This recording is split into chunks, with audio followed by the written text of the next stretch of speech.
अभी ये साइकिल भी दो टुकड़े हो गई है। एक पहिया अबू आसिम आजमी लेके घूम रहे हैं, दूसरा पहिया रईस शेख साहब लेकर घूम रहे हैं। तो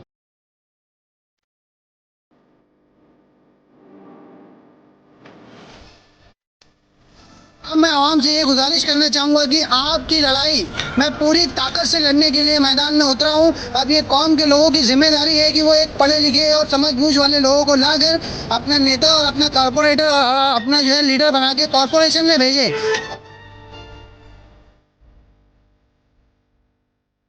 तो क्या कहना चाहेंगे, आप भिवंडी का दौरा किए, कैसे लगा आपको भिवंडी शहर के लोग?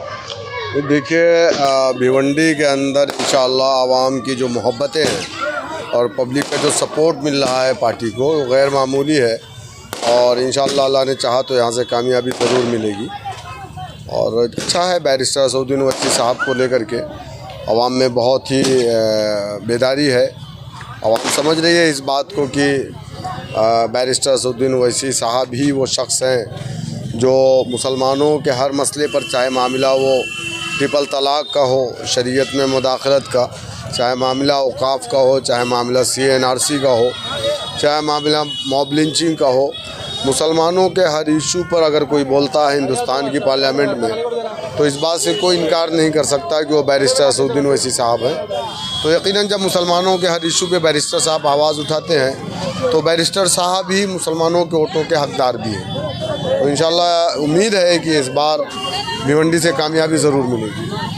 क्या लगता है आपको इस बार भिवंडी शहर में एन इलेक्शन के मौके पर ही इतने सारे जो कैंडिडेट आप लोगों ने चुना है, मतलब किस तरीके के कैंडिडेट चुने हैं और आपको क्या लगता है कि आपकी कितनी सीट आने वाली है? देखिए, यहाँ भिवंडी शहर में कैंडिडेट चुनने का काम मेरा नहीं था। मैं उत्तर प्रदेश का अध्यक्ष हूँ पार्टी का। यहाँ पर इम्तियाज़ जलील साहब हैं। अब तो ये बात यहाँ के ज़िम्मेदार बताएंगे कि कैंडिडेट का चुनाव कैसे हुआ, लास्ट में हुआ या पहले हुआ या आखिर में। जो भी चीज़ें हैं, कैंडिडेट तो आपके बीच में है। और कोई भी पार्टी 3 महीने पहले घोषणा नहीं करती है। प्रत्याशी की घोषणा इलेक्शन में ही होती है। तो जो भी था, जैसा भी है, प्रत्याशी आपके बीच में है, पढ़ा लिखा है, वकील है और अल्हम्दुलिल्लाह आवाम के बीच में सामाजिक वर्कर है, काम भी करते हैं। तो एक बेहतर नौजवान, अच्छा चेहरा है, फ्रेश चेहरा है।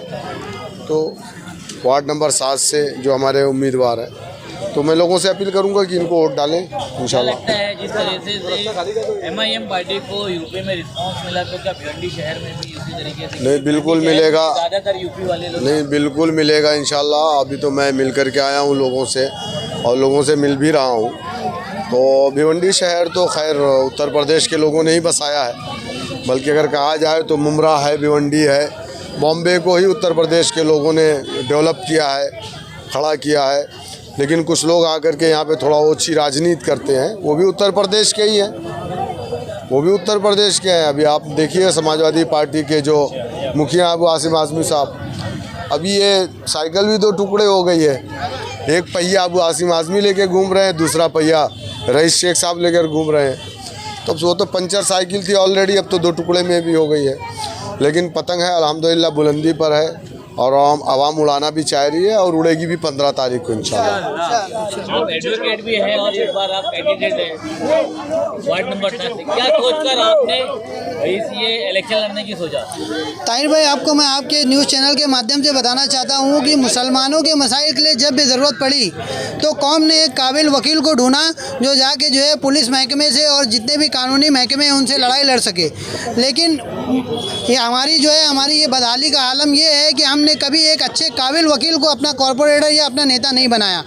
तो जब भी भिवंडी के अंदर ज़रूरत पड़ी अजान के मामलात में और दीनी मसाइल को लेकर जब भी मालूमात पड़ी, तब उन्होंने मुझे आगे रख के जो है लड़ाई लड़ने के लिए रास्ते में उतारा। तो अब मैं आवाम से ये गुजारिश करना चाहूँगा कि आपकी लड़ाई मैं पूरी ताकत से लड़ने के लिए मैदान में उतरा हूँ। अब ये कौम के लोगों की जिम्मेदारी है कि वो एक पढ़े लिखे और समझ वाले लोगों को लाकर अपना नेता और अपना कॉरपोरेटर और अपना जो है लीडर बना के कॉरपोरेशन में भेजे, ताकि उनके जो मसाइल है, नाली गटर और बाकी की जो बेसिक नीड्स के लिए हम लोग 20 साल से लड़ाई लड़ रहे हैं। ये बहुत छोटे छोटे इशूज़ हैं जो बड़े बड़े हालात पैदा होने वाले हैं, उनसे लड़ाई लड़ने के लिए जो है वकीलों की ज़रूरत है, पढ़े लिखे लोगों की ज़रूरत है। तो उनको चुन के ला के देने का काम वार्ड नंबर 7 की जनता से मैं बोलना चाहूँगा कि अब आप लोगों की जिम्मेदारी है कि एक वकील आपके दरमियान खड़ा हुआ है, उसको जिता के आप कॉरपोरेशन में भेजें। जीत के आने के बाद में सबसे पहला काम क्या होगा आपका? ताहिर भाई, आज मैं जो है कैंपेनिंग के लिए जहाँ जहाँ भी निकल रहा हूँ अपने वार्ड में, वार्ड नंबर 7 कमेले में मैं गया था ईदगाह रोड पे। वहाँ पे जो लेडीज़ की टॉयलेट है वो एकदम खस्ता हालत में है। ईदगाह रोड के अंदर जो मस्जिद एक वाक़ है दरगाह के पीछे, वहाँ की जो भी नली नाले है वो एकदम बदहाली का शिकार है। आज़मी नगर की अगर मैं बात करूँ, आज़मी नगर में भी जो है ड्रेनेज का जो सिस्टम है पूरा कोलैप्स है। लेकिन जो कि जो है इलेक्शन का मौका है, लोग जो है अपने अपने उरूज पे जो है राजनीति कर रहे हैं। कुछ लोग अलग अलग तरीके से लोगों को जो है बेचने और ख़रीदने का काम चालू है। तो मैं आवाम को ये बताना चाहूँगा कि जो 6 महीना पहले लोगों ने जो अज़म किया था कि अब की बार नए लोग और पढ़े लिखे लोग को लाएंगे, तो अब की वक्त आ गया आपके हाथों में कि आप पढ़े लिखे लोग को लाएँ और आगे बढ़ाएँ उनको।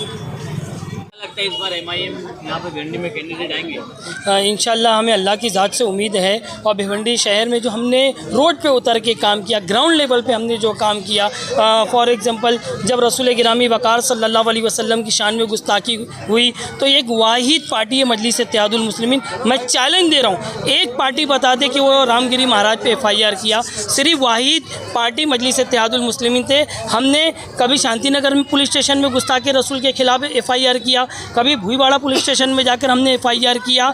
तो मैं भिवंडी की जनता से रिक्वेस्ट करता हूं कि 16 कैंडिडेट मजलिस इत्तेहादुल मुस्लिमीन के हैं, आप 16 कैंडिडेट को जिताइए। मैं बड़ी जिम्मेदारी से कह रहा हूं कि आप टोरेंट पावर कंपनी से हैरान को तो सबसे पहले पहली महासभा के अंदर मजलिस इत्तेहादुल मुस्लिमीन के जो कैंडिडेट होंगे, अगर आप उनको जिता कर भेजोगे तो महाराष्ट्र के जो 2003 के अंदर इलेक्ट्रिसिटी एक्ट बना था, जिसके कानून के अंदर के लोकल बॉडी को ये पावर, ये ताकत दी गई है कि वो ठहराव लेकर दूसरी कंपनी को ला सकते हैं। यानी हमारे कॉरपोरेटर टोरेंट पावर कंपनी को हटाकर दूसरी कंपनी ला सकते हैं। ये भिवंडी शहर के लोगों से मैं वादा करता हूँ, आप मजलिस को जिताएं। दूसरी अहम बात, भिवंडी शहर में 25% महिला की जो डिलीवरी होती है वो घरों के अंदर होती है। ये रवीश मोमिन के अल्फाज नहीं है, ये WHO के अल्फाज गए। अगर इक़्तिदार की कुर्सी पे बैठने वालों, अगर आप महिलाओं के हवाले से महिलाओं को अगर सम्मान नहीं दे सकते हो तो कुर्सी छोड़ दो, तुम्हारी बाप की कुर्सी नहीं। मैं महिलाओं से रिक्वेस्ट करता हूं कि इंशाअल्लाह मजलिस इत्तेहादुल मुस्लिमीन के कॉरपोरेटर को आप जिताएं, हम महिलाओं को सम्मान देंगे। जय हिंद।